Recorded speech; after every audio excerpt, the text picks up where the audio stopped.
सभे मगहिया भाई बहन के भूलेटन काका के राम राम अथिन मगहिया खबर में सुनथिन देश दुनिया के खबर। सांसद अमित शाह कहलका कि देश में एक निशान, एक प्रधान, एक संविधान होवे के चाहिए। भारत 2030 तक बनत दुनिया के तीसर बड़गर अर्थव्यवस्था वाला देश। तेलंगाना के मुख्यमंत्री पद के शपथ कल लेतन रेवंत रेड्डी। विपक्षी गठबंधन इंडिया के बैठक टलल, बहाना नीतीश बीमार, स्टालिन पर चक्रवात के आफत त ममता हत काम में व्यस्त।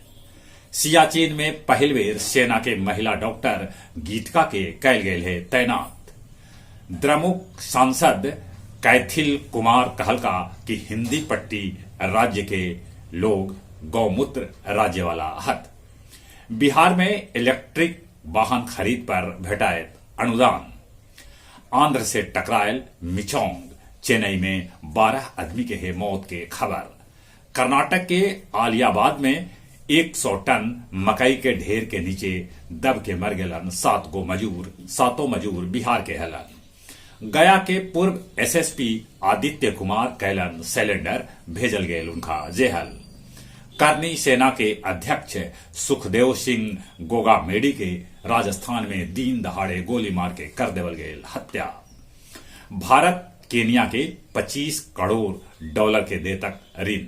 प्रधानमंत्री नरेंद्र मोदी केनियाई राष्ट्रपति विलियम समोई रूतो से कैलन भेंट।